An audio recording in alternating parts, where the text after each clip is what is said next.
Oh, there it goes. All right.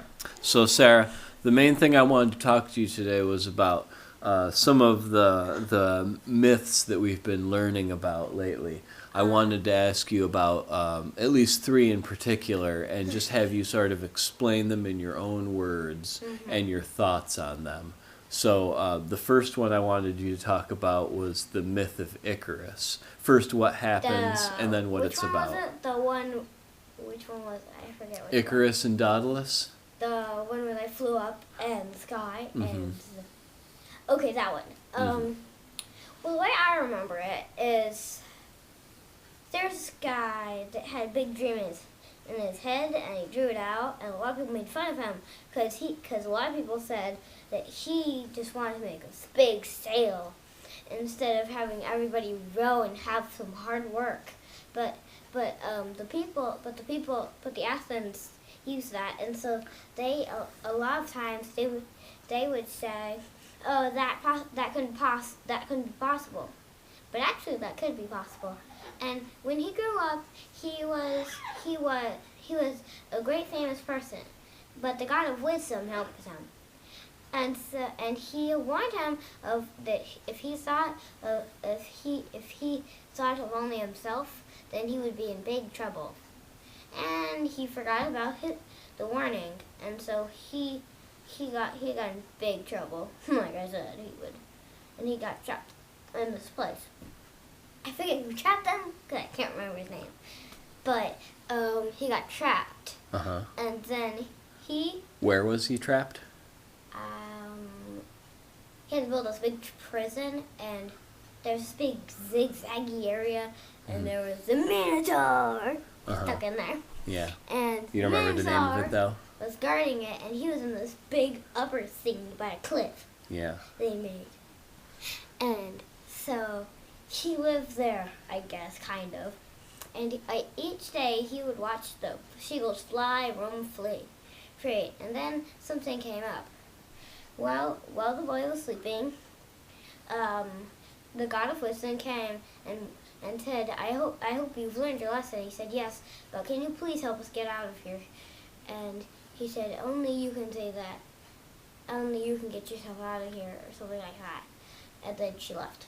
And then she said, please, and he kept on pleading and pleading for her to come back. And so then he grabbed some feathers from the birds, and he started using wax to put it together very carefully. And he made two. One for, I forget his name. Wait. The boy and the dad. And they both flew up, but the boy flew up too high over by the sun, and the sun melted the wax, and he fell down. And his father got very sad. And the weapons that the father built, he got attacked because he wasn't supposed to get out. And so he went as high as he could, but not too high. And so then he made it home, and he became a great leader and always remembered not to think of only himself. Okay, all right. That one. Yeah. Another one I wanted to ask you about was what you remembered about the story of Ulysses. And maybe Polyphemus in particular. But if you wanted to talk about the other stuff. Yeah, I just wanted to say something. The cartoon one was off. You can't have the drunkenness and the stabbing in the eye. You need that part. Oh yeah, you didn't like the Polyphemus version in the cartoon. Yeah, I was like, where's the drunkenness? They didn't just get out. But I liked how they snuck out under the sheep, like I was saying wasn't in the movie. No, but still I didn't like it. Well, do you want to talk about any of the other stuff that Ulysses overcame on his way home? No. But I wanted to talk about one in particular that I was hoping we could talk about. Which one is that? Medusa. Okay, go ahead. When I forget the god's name, where he went over to the Fates, figure out, and he picked the swords and stuff. He didn't pick the hint, so he came back as quick as he could. But he was born from the gods, so he was half god, half normal Athenian, and so he gave his only medal that the gods had, but then he had a trick up his sleeve. He took the fake eyeball. They said, "You either give me the head or you won't have your eyeball." And so then they gave him the hint, and they got back their eyeball.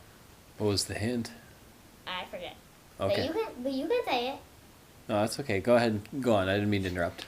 And then he did as fate told him, and then he bumped into Medusa. And as they warned him that if you look right into his eyes, he'll laser you into stone. And so then Medusa started attacking him, and he shot the laser, but it didn't work. And so the little guy won Medusa, and Medusa died, and got the head and brought it back, as the king told him, to show his strength. Okay. And that's all. What's the point of that story? What was like the moral of that myth? To take hints. I'm guessing. Oh, something about like wisdom over strength, you mean? Yeah. Huh. Well, how did he beat the Medusa? Let me think. Don't rush me.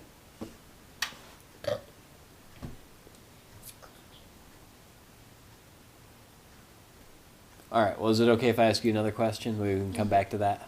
All right. Well, the last myth I wanted to ask you about was the one about Persephone. If you could tell me a little bit about the story and the point. Big eel, and the god helped him out by grabbing the tooth, and he stabbed him. And he stabbed the eel. No, you're talking about I forget which one that is. Is that Andromeda? Yeah, it's Andromeda. Yeah, no, I'm talking about Persephone, Demeter's daughter. Oh, yeah, that one, the one you were trying to tell the real story of it. Yeah. Okay, now that one's a very, very, very, very interesting one. Okay. It's very complex.